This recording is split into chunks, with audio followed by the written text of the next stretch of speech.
اعوذ باللہ من الشیطان الرجیم، میں پناہ مانگتا ہوں اللہ کی شیطان مردود سے۔ بسم اللہ الرحمن الرحیم، اللہ کے نام سے شروع جو نہایت مہربان رحم والا۔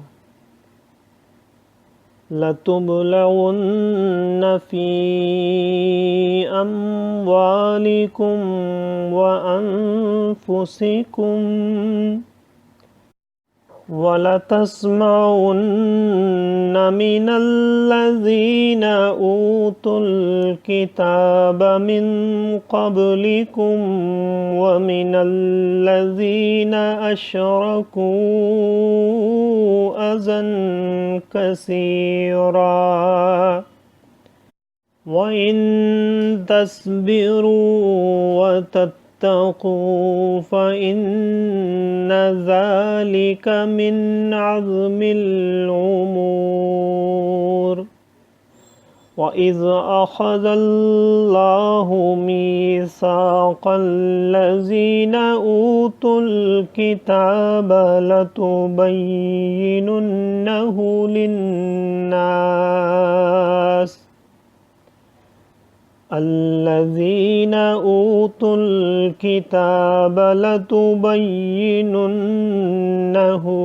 للناس ولا تكتمونه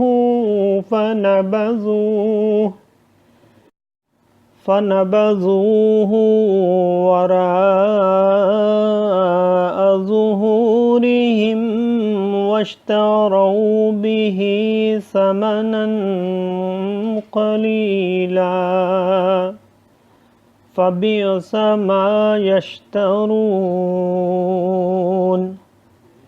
لا تحسبن الذين يفرحون بما أتوا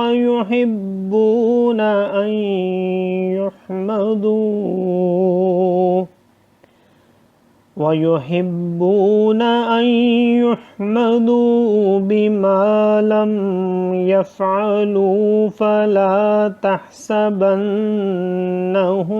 بمفازة من العذاب وَلَهُمْ عَذَابٌ أَلِيمٌ وَلِلَّهِ مُلْكُ السَّمَاوَاتِ وَالْأَرْضِ وَاللَّهُ عَلَى كُلِّ شَيْءٍ قَدِيرٌ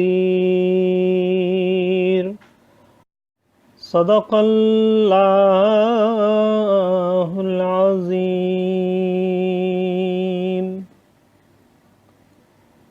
بے شک ضرور تمہاری آزمائش ہوگی تمہارے مال اور تمہاری جانوں میں، اور بے شک ضرور تم اگلے کتاب والوں اور مشرکوں سے بہت کچھ برا سنو گے، اور اگر تم صبر کرو اور بچتے رہو تو یہ بڑی ہمت کا کام ہے۔ اور یاد کرو جب اللہ نے عہد لیا ان سے جنہیں کتاب عطا ہوئی کہ تم ضرور اسے لوگوں سے بیان کر دینا اور نہ چھپانا، تو انہوں نے اسے اپنی پیٹھ کے پیچھے پھینک دیا اور اس کے بدلے ذلیل دام حاصل کیے، تو کتنی بری خریداری ہے۔ ہرگز نہ سمجھنا انہیں جو خوش ہوتے ہیں اپنے کیے پر اور چاہتے ہیں کہ بے کیے ان کی تعریف ہو، ایسوں کو ہرگز عذاب سے دور نہ جاننا، اور ان کے لیے دردناک عذاب ہے۔ اور اللہ ہی کے لیے ہے آسمانوں اور زمین کی بادشاہی، اور اللہ ہر چیز پر قادر ہے۔ صدق اللہ العظیم۔ معزز سامعین اور حاضرین، آج ہم نے سورہ آل عمران کی آیت نمبر 186 سے 189 تک کی تلاوت کی اور ترجمہ پیش کیا۔ اللہ تعالیٰ قبول و منظور فرمائے۔ اللہ تعالیٰ میں قرآن پاک کو پڑھنے، سننے، سمجھنے اور اس کے احکامات اور تعلیمات پر عمل کی توفیق عطا فرمائے۔ دوران تلاوت اور ترجمہ اگر کوئی غلطی رہ گئی ہو تو اللہ تعالیٰ میں معاف فرمائے، آمین۔ جزاک اللہ۔